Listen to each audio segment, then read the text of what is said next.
สบายดีเดี๋ยวนี้ก็5:30ตอนแรงอันนี้ก็สิเป็นห้องแฮมโชคไซพรพวกเขาได้มาเซาคืนหนึ่ง350,000วันนี้พวกเขาก็สิออกไปย่างเล่นเนาะย่างเอ็กซิไซส์ใช่เป็นกางค้าเลยอยู่ดีกับอยู่เซ่ร้ายมันบ่ม่วนไปขัดขากันสิย่างไปใส่ก้อนนี่สิไปธาตุหลวงบ่หรือประตูไซไปธาตุหลวงเนาะโอเคไม่ดีมื้อหน้าจังไปประตูไซเนาะเดี๋ยว let's go ย่างไปทางนี้ก็บ่ไกลหรอกบ่ไกลบ่กะว่าเจอนาทีI would say about 10 นาทีไปกินกับซับแบบนี้ตามย่างเบิ่งวิวไปเลยรถคนกำลังเมื่อบานเลยเพิ่นเด้อคนเลิกการเขาบ่มีรถคือเขาเนาะย่างIt's okay maybe one day พวกเขาก็สิมีรถมีรถวะนี่รถก็โสดดีแล้วเนาะโอ้สีคือกันเว้ยนี่คือเจ้าวะ You match you Oh you match me Yeah Oh I could do that That's match you Oh this hotel match you too Oh เพิ่นน่ะป้าโธ่คือโฮเทลบ่หรือคลับคลับว้าววงไฟแสงสีเพิ่น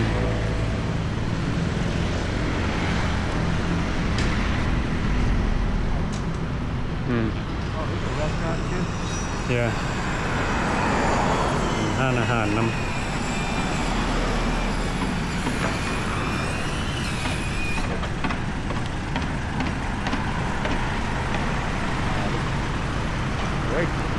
construction เพิ่นสิสร้างของเที่ยวโฮเทลเนี่ยอันนี้สิเป็นธนาคารไว้ here เป็นแบงค์ผู้ใดอยากแตกเงินดอลลาร์ร้อยดอลได้2 ล้าน2,170,000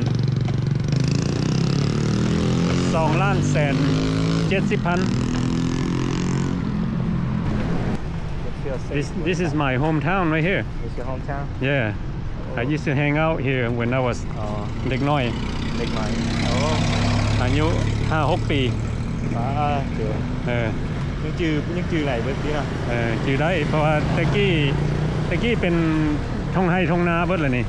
นาวเป็นเป็นทางเนาะเดี๋ยวนี้พัฒนาหลายบ้านเมืองเฮารถก็หลายแต่มีแต่รถใหญ่รถยักษ์บ้านเมืองเฮาเจริญหลายคนมาอยู่หลายคนลาวเฮาก็สิกลับมาหลายแน่เลยหน่อยกลับมาแล้วไปอยู่อเมริกาเงินเดือนอันบ่พอเว้ยเงินบ่พอยังกับแพงเนาะยังกับแพงบาทนิวยอร์ก 3,000 เดือนนึงอยู่นี่ 3,000 อยู่ได้เป็น 6-7 เดือนดีโมเมนต์แท้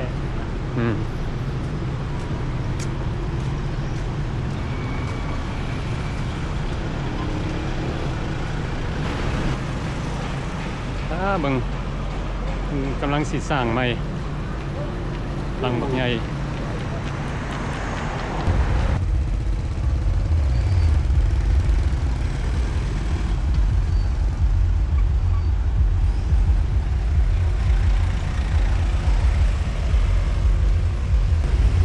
เดี๋ยวนี้ก็มาฮอดแล้ว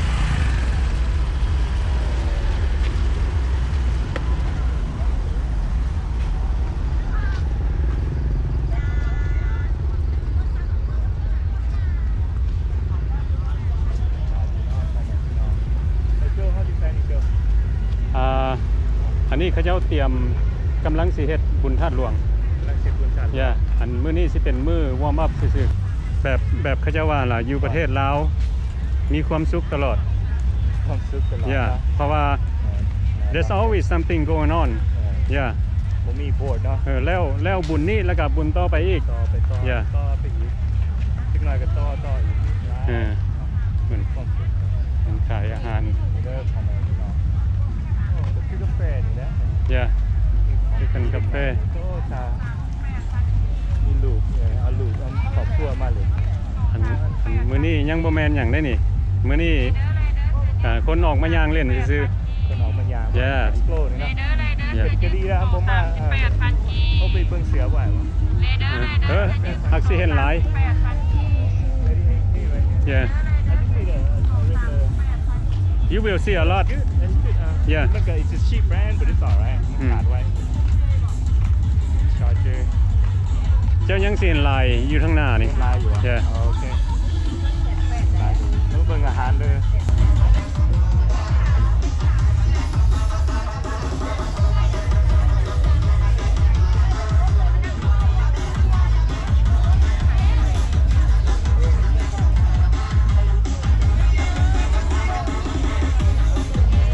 ฮะ ไม่ได้รันเลย มาแต่แคลิฟอร์เนียเจ้าเดมาได้ใส่ แคนาดา แคนาดาโอ้เจ้าซื้อหยังก่อน ซีโจ้ ฮะ ซีโจ้ ซื้อโจ้ เจ้าก็ซีโจ้กันบ่ จังไดเจ้าฮู้ คนที่ตามเบิ่งเจ้าเลยคนบ้านนอกมันบ่ แม่นแล้ว แม่นปะ โอ้ยินดีที่ได้ฮู้จักเด้อว้าวมาจากแคนาดาเนาะ แม่น โอ้อันเจ้าจะมาดนละ ปีไป ปีไปจะมาอยู่เลยวะ แม่น โอ้อยู่ใส่อยู่ในเวียงนี่บ่ เขาอยู่เกาเลี้ยว อยู่เกาเลี้ยวโอ้ว้าว ใกล้เห็นว่ามันบ่ปากทางเรื่องอยู่ปากทางเหรอ ค่อยไปยามหมู่อยู่ปากทางนั้นแม่นวะ เดี๋ยวนี้ค่อยมาอยู่นี่สีบุญเฮืองนี้ค่อยมาน้ำมันค้ำดิจะฮู้ดิ เป็นเศร้าของแถวอยู่วะ เศร้าโฮเทลฉันหลายค่อยก็อยู่แบบแต่โฮเทลล่ะเดี๋ยวนี้ นอกหมู่บ้านขนาด มื้อนี้เขาก็ดีใจได้มาเจอ FC มาจากแคนาดาไอโจ้เนาะยินดีที่ฮู้จักเด้อไอ้เป็นยังไงนะบอกพี่น้องดูว่านะไอ้มาลาวดนปานใดล่ะ ประมาณปีไปเนาะ ปีไปเนาะ แม่น โอ้ไปว่ารีไทร์อยู่แคนาดาแล้วเนาะแคนาดาเมืองใดก็โตรอนโตโอ้เป็นเมืองใหญ่ของแคนาดาเป็นแคปิตอลซิตี้เนาะอยู่แคนาดาโอ้ โตก็เป็นเขาเรียกว่าเป็นเมืองใหญ่ของแคนาดาแต่ว่าอันคาปิโตมันแท้เป็นออตตาวาเนาะแต่ว่าเขาเจ้าคนหลายเขาเจ้านับถือโตรอนโตเป็นเมืองใหญ่คนลาวกันหลายคนลาวแบบเป็น 2-3 หมื่นคนละ โอ้คนลาวเขาอยู่น่ะ แม่น โอ้ แต่ว่าอากาศมันเย็นมันหนาว อากาศเย็นหนาวเนาะ แม่น แต่ว่ามาลาวนี่เรื่องระบบอากาศบ้านนะ ความมาได้อากาศร้อนนี่นึกออกทุกมื้อเนาะ ไม่ออก แต่ว่ารู้สึกว่ามีแห้งที่คอยผ่านมามันเป็นประดกเนาะมาบ้านน้ำมันก็ค่อยคล้ายๆออกรู้สึกว่าการปวดการเจ็บมันก็ค่อยหายไปน้ำอากาศเนาะทีนี้เขาอยู่คนนี้เขาจับส่วนสโนเนาะอากาศมันเย็นเนาะมือนี่จนแข็งเนาะมันมาเนี่ยทุกวันสบายงอกได้กับบนเจ็บปวด โอ้ แต่ว่าผู้ใดเป็นประดกก็เชิญมาอยู่บางลาวบ้านเกิดบ้านนอนเฮาเนาะ สิได้เซาเป็น แม่นดีกว่าเฮาประดกนี่กันไม่เป็นซ้ำเพื่อมกับผัวยากกินยาอะไรมันก็บ่ดีเนาะมันก็มีไซด์เอฟเฟคเนาะผลข้างเคียงมันหลายเนาะคนธรรมชาติอากาศแบบคือบ้านเฮานี่แหละยาแต่ละมื้อออกกันเราออกกำลังกายบ่กินก็กินแบบอาหารมีคุณภาพเด้เนาะเอาซื้อไปกินโลเล่หลายบ้านเฮานี่มันน้ำมันหมูนี่อย่างหลายเนาะแต่ว่ากินมีคุณภาพเด้กินแบบที่ว่าเป็นแนวที่มันมีโปรตีนบ่กินอาหารที่ว่ามันถูกต้องกับสุขภาพเนาะแต่ว่าเราอย่าปาแป้งกันสุกินมันหลายกินว่าหอมปากของคอเนาะ กินเพราะเป็นยาเนาะ แม่นกินหลายเป็นโทษเป็นภัยแก่ร่างกายได้เนาะ เอาไอ้นี่คือจังไดจังคืออยากมารีไทร์อยู่ลาวนี่คือจังได เพราะว่าไม่คิดว่าเขาเด็กมันปลายชีวิตแล้วเนาะเขาดีท้ายละก็คิดว่ามันเหงา มันเฟียวโบดเนาะอยู่พุ่นเนาะ รู้สึกว่าบั้นปลายชีวิตเขาแล้วตอนเขาหนีจากพวกเราตอนนั้นยังเป็นบ่าวกำลังลิ้นอยู่วันนั้นไปกำลังลิ้นผมกระยาวแค่ส่งขาปัดใส่เกือบแดงเลยบอก โอ้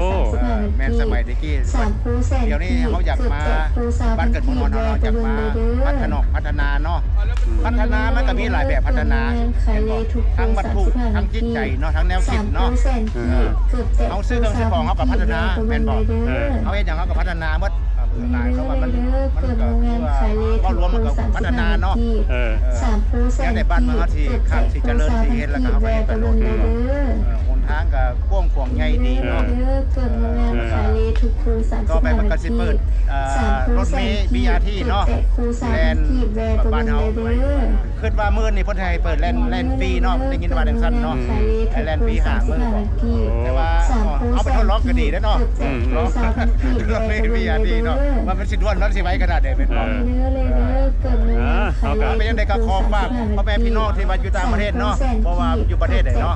อยู่ยุโรปบ่แคนาดาหรืออเมริกาเนาะกันว่าขึ้นจากมันปลายชีวิตบ้านเฮาเนาะม่วนบ้านเฮานี่ม่วนอยากกินหยังก็มีอันนั้นมีอันกินเนาะเงินค้ามันก็ของธรรมดาเนาะเพิ่นบ่หาได้ก็จ่ายได้ของธรรมดาสุไปห่วงสุไปนั่นมันหลายแม่นบ่มันบอกเนาะมีอยากกินมีอยากแซ่บเอาโลดเป็นว่าไอ้โจ้นี่มีความสุขหลายเนาะมาอยู่ประเทศลาวแม่นผมสุขนี่มันปลายชีวิตนี่ก็รู้สึกว่าดีใจหลายเฮาอยู่ปุ่น42ปีแล้วเฮาเฮ็ดเวียกนี่ต้องไปแต่เช้าคันมายามหนาวนี่ก็ตื่นแต่ดึกแต่ยังมืดเนาะบัดมาก็มืดอีกแม่นบ่ปุ่นน่ะแต่ว่าบ้านเฮานี่ครับถ้าว่าผู้ใดสนใจก็ติดต่อมาเด้อช่อง YouTube ทานคนบ้านนอกเนาะแต่ว่าคนบ่แม่นคนบ้านนอกน่ะซื้อบ้านนอกซื่อคนในเมืองนี่เดี๋ยวนี้มาอยู่ในเมืองซื้อคนบ้านนอกซื้อเพิ่นก็มีความหมายเนาะซื้อเพิ่นเนาะว่าคันว่าบ้านนอกได้ไว้ทำได้ดีแล้วบ้านนอกเนาะเว้นบ้านไหนเนาะบ้านนอกเป็นยินดีที่ได้ฮู้จักเด้อไอ้ยินดีที่ได้ฮู้จักวันนี้ก็มาย่างเล่นเดินธาตุหลวงเนาะพวกเฮาสิย่างไปทางไหนน้องมาเด้อผู้ด้านหลวงเด้อปีนี้เด้อมัวล่ะเด้อปีนี้น่ะก็มีหลายโครงการเนาะโครงการแบบที่ว่าโชว์บอกโชว์เพลงบอกลูกน้องต่างๆบอกเนาะเชิญชวนเด้อพ่อแม่พี่น้องที่ว่าได้ยินข่าวแล้วก็เอาเจ้ามากับบ่ล่าบ่สวยดอกทั้งมื้อจนสิเริ่มเนาะก็ทำวันที่5เนาะแล้วก็ฝากให้พ่อแม่พี่น้องคนหลอกคนลาวน่ะยิบของประเพณีบ้านเฮาเนาะปีนึงก็มีเดือนนึงเนาะเพราะว่าคนเดินทางมาได้ใต้ได้เหนือเนาะเอามาจุดเดียวกันมาลิ้นบุญมาที่ยังมาฉลองย่างผู้ใส่ผู้สาวเขากันลายเลยขอบใจหลายไอ้โจ้โอ้มันเมาคักหลายดีใจน้ำเอาดิสาวดีแบบคนดำให้ได้ยิ้มให้มันกันแล่นมาหมด3%ขีดเกือบแต่ปูซาพันขีดแวร์ตัวเองเลยเด้อเฮาก็สิย่างรอเบิ่งให้พี่น้องได้เบิ่งเนาะว่าอยู่ในนี่มีหยังแน่คนน่ะเลเดอร์อยู่ทางพี่เกิดงานขายเลทุกปู35นาที3%ขีดเกือบแต่ปูซาพันขีดแวร์ตัวเองเลยเด้อคอยก็สิติดต่อแล้วโจ้ไรเล็กโคแล้วเป็นวะยังแถวบ่ได้เป็นยัง3%ขีดเกือบแต่ปูซาพันขีดแวร์ตัวเองเลยเด้อเรื่องภาษาอยู่สบายค่อยได้ประมาณ 5-6 ภาษาเนาะภาษาเวียดก็ได้ภาษาเวียดก็ได้น้อยได้สบายฝรั่งก็ได้อังกฤษก็ได้ว่ากันไปลาวไทยเฮาอีกเนาะได้ภาษาเวียดภาษางานได้เข้าใจกันคนทุกประเทศตัวนี่นะไปอยู่ประเทศใดก็ได้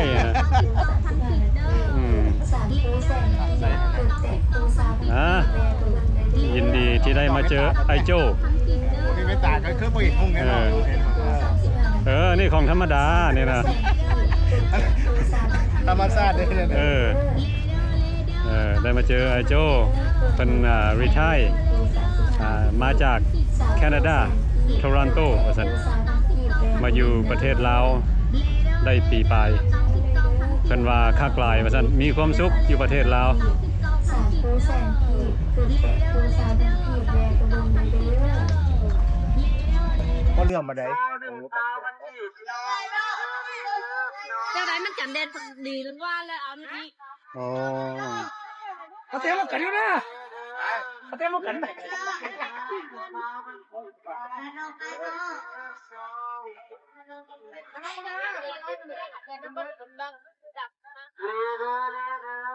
มีฮอตเลแบน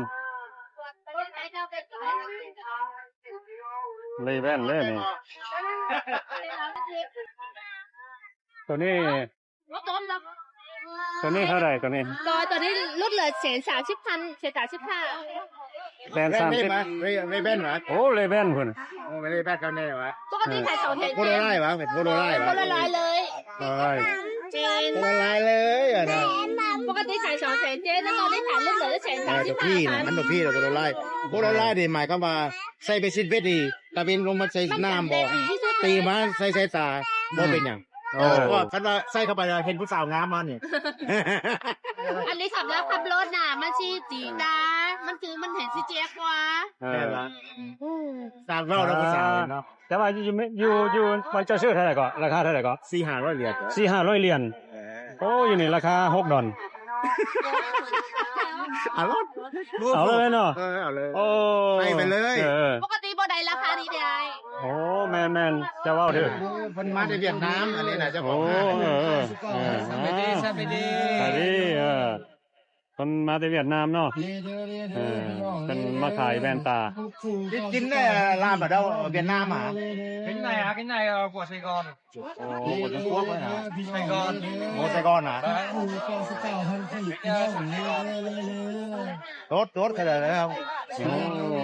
คอยแล้ว nó Sài Gòn đó nhà máy ในบ้านดัดห่างแล้วอะไรเหรอเจอngày chín đó ngày chín là mai vào chưa ngày mai bắt đầu phải โอ้เจ้า 2-3 ngày rồi เจ้านี่ซอดว่าลูกซอดว่าเจ้า ก็ได้เวิร์ดคนไทยก็ได้เวิร์ดคอย เขาจะว่าเรา100% แล้ว100%เรียนหนังสือได้ยนมอนนั่งจนจบแทรก เรา100%ได้6 ภาษาเก่งเป็นไร เฮายังบ่ไหลซ้ำเพราะว่าเรื่องเฮียนในคนมักได้น้อยเนาะเด็กกี้ไปเฮียนหนังสือนะบ่ได้คิดว่าเด็กกี้เดี๋ยวนี้ได้ย่างเอาได้อ๋อปื้มแต่ผู้ใดแต่ที่ละบ้านพ้นเก่งพ้นหนองไผ่ทองพ้นซ่านี่นะจนฮอตเฮนเอสไปร่างอยู่แถว4เมืองพุ่นเพียบัดพุ่นแล้วก็มื้อนึงย่าง2ชั่วโมงไปย่าง2ชั่วโมงมาเนาะเพราะว่าบ้านเฮาเด็กกี้หมายความว่าอันเฮียนหนังสือเก่งแท้ต้องย่างเอาสมัยนี้มันสนุกสบายแล้วมันจะมีได้รถได้รางเนาะแต่ว่าถ้าพัฒนาจะเลย แมนธรรมดาเว้ยไอ้โจ้เว้าได้6 ภาษาเนาะ แมน เว้าภาษาเวียดก็คือคนเวียด ภาษาลาวก็ เว้าภาษาจีนก็คือคนจีน ว่าอันนี้มันก็คือว่าเลยเนาะเนี่ยเห็นมันคือเพื่อคือเลย เจ้ามันคือมันก็คืออ่ะนะ ไปพวกเราได้ทุกสิ่งทุกอย่างแล้วเนาะอย่างเรา ขอบคุณนะเด็กกี่คักโอเคขอบใจละลายโอเคพ่อข้าใจดี วันนั้นทางฮะ ไปใส่เฮาไปย่างรอเบิ่งแอมแดบลำบ่ แอมแลบเดี๋ยวนี้ห้างค่ายอยู่แถวนี้นะมีแต่คนเวียดเกือบ100%เด้อ โอ้ จะไปถามว่าเหมือนเสือก่อนนี่กับแม่วันละนี่นะเพราะว่าก็เจ้านี่ก็เจ้ามาฆ่ามาขายเนาะจะมาฆ่ามาขายแล้วจะแบบอดทน แมนคนเวียดนามนี่เพิ่นมาค้ามาขายหาเงินเก่ง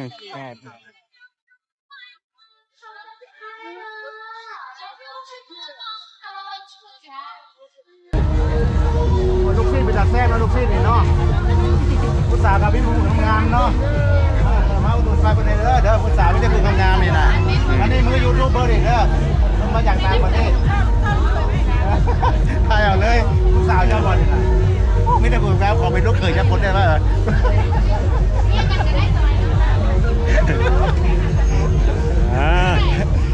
เบามิตรเบาสดได้แถวนี้เลยเหรอเบามิตรเบาเฮิมเลย บ่ซื้อหยังซอยเพิ่นบ่ฮะ เอาก็ได้เอาลูกชิ้นมาเลย มาอันเอาลูกชิ้นมาขายจะไหนจะไม่ขาย ไม่เท่าไหร่ก็ ไม่ชิ้นเอามาใส่ยัง สิเป็นปิ้งให้หวะกองหนึ่งว่าเจอเป็นน้ำเจียวหวะ I don't want to mix Same thing, it's fair now. นี่ได้เอานี่ได้เป็นแซ่บนี่เอาจังไม่ เอาอันไม่เดียวก็พ มา อ เด้อมาเด้อเด้อฟินซื้อห้านเท่าวันไหนก่อนห้านสามสาวเด้อเด็กมาอุดหนุนไฟเด้ออันทั้งอเมริกาเนาะทั้งฝรั่งเศสเนาะหรือว่าออสเตรเลียแคนาดามันซอยเด้อ อัน ลูก สาม ฟิน สา สาว มสาววันนี้ยูทูบเบอร์มาจากอเมริกามาในแคลิฟอร์เนีย สบายดี คนไทยเอาตัวโลกคนแหละเนาะได้เห็นคนงามๆสาวงามๆมาเด้อคนใดยิ่งมากก็คนใจกันมาเลยเด้อชื่อว่าจังไดก็ชื่อนุ้ยว่าโอ้ชื่อมวนเนาะคนก็งามก็ซื้อ โอ้ ให้เรายิ้มเลยครับ โจ้นี่ เจอนี่คุย มากไว้คาลมเพิ่น แล้วคุยสาวเก่งเนาะ ลูกศิษย์เพิ่นเด้อลูกศิษย์นั่นเอาอย่างเงี้ยนะลูกศิษย์นี่เนาะ เอางัวเห็ด ลูกศิษย์เอางัวเฮ็ด เอางัวเฮ็ด งัวดิ แม่นปะงัวปะงัวชนะเอาเขายิ้มเฮ็ดแม่ มันเขาผสมอยู่ในหันแล้ว แม่นปะเอามาซอยเพิ่นเด้อลูกศิษย์เด้อไปตาเซ่บๆนี่เด้อลูกศิษย์นี่เอา ซ้ำนุ่ยนี่ ปิ้งเท่าไหร่ก็เพิ่นขาย ปิ้ง15,000นะ 15,000 บ่แถมยังวะ แถมหัวยิ้ม แถมมายิ้ม อันนี้เท่าไหร่ 5,000อันนี้ใช้น้ำจิ้มเลย เจ้าแถมมายิ้ม ไม่ก็ดีแล้วบ่แถมหอยยิ้มเด้เพิ่นก็มีของหวานที่อีกนี่โดนัท เอามาของหวาน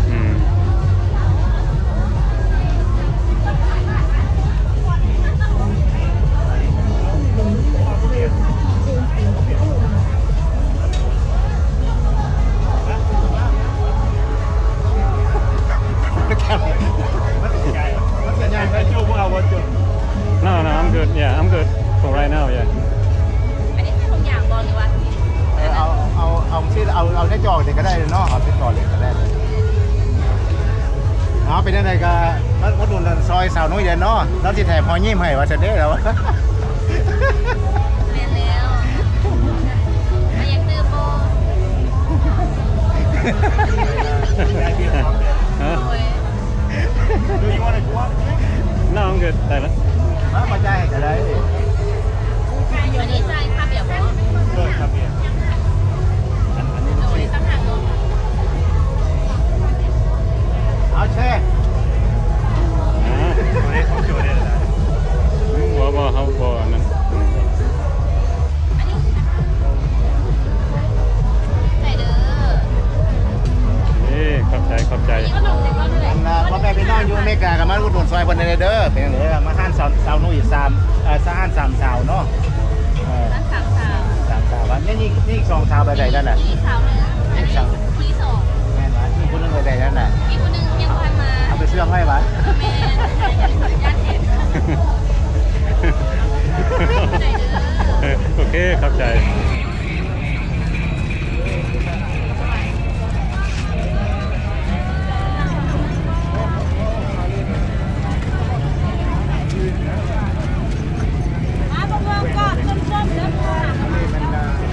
โอ้โหมันไหลเลยเขามากัดโอ้เจ็บแถวเลยกัดนี่นะรับสองพ่อกันเลยโอ้ ใช่แม่ใช่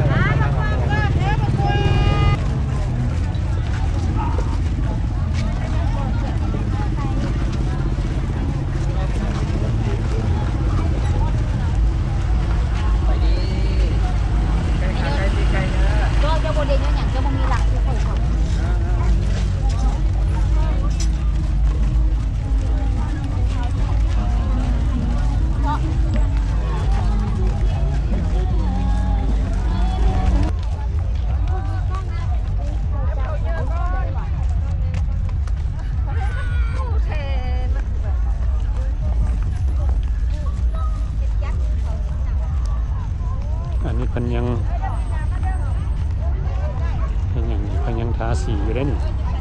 ยังบ่ทันแล้วเนาะมีติบเข้าใหญ่2ติบแล้วก็ทางที่สิเป็นพระธาตุหลวง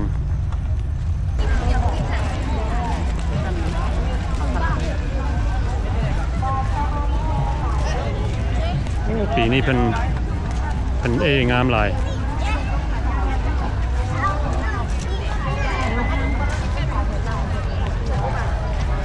ถ่ายให้พี่น้องได้เบิ่งบุญธาตุหลวงปี2025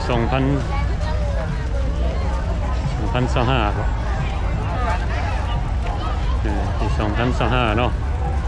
กำลังมาฮอดมาถึง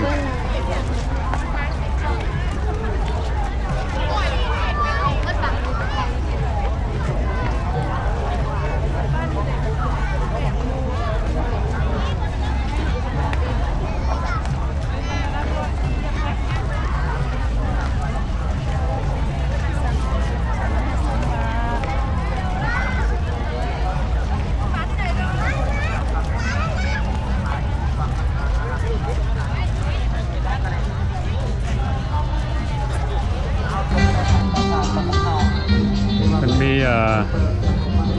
คนมาบูชาเนาะ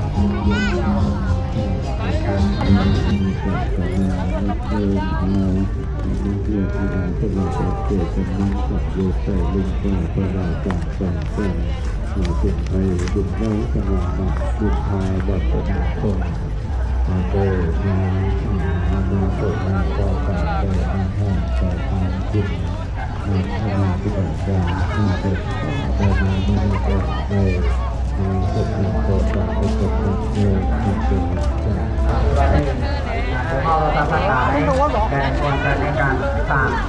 เป็นบุญญาบารมีการสร้างท่านของ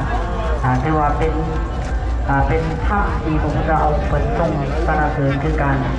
สร้างบารมีท่านของคือการให้ท่านโดยเจตนาอันบริสุทธิ์ของเขาในเด็กเนาะที่ว่าช่วงนี้ก็ที่ว่าบุญหล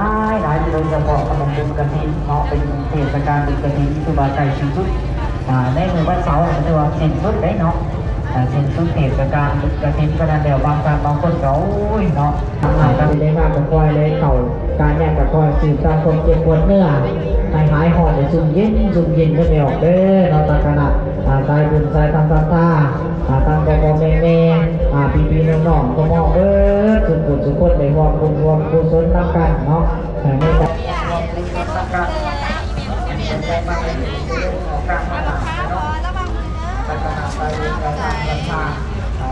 ขอดูเรียนให้นะ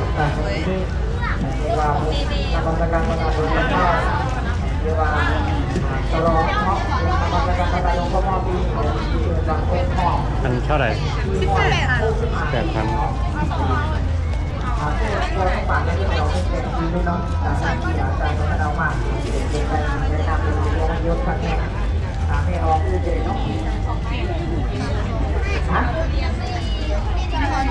เข้าใจ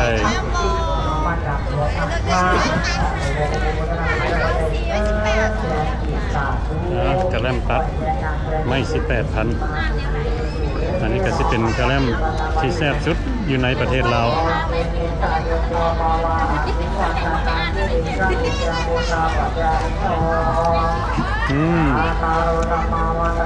หอมขึ้นมากทุเรียนเลย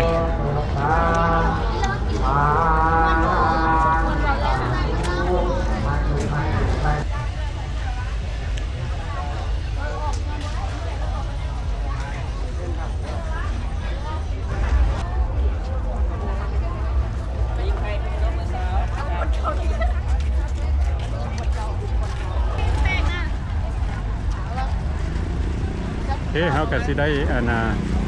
จบคลิปนี้ไว้สำนี้ซะก่อนก็สิได้ถ่ายให้พี่น้องได้เบิ่งอีกเนาะเกี่ยวกับบุญธาตุหลวงปี2025อยู่นครหลวงเวียงจันทร์ประเทศลาวโอเคขอบใจทุกคนที่เข้ามาเบิ่งวิดีโอของเรา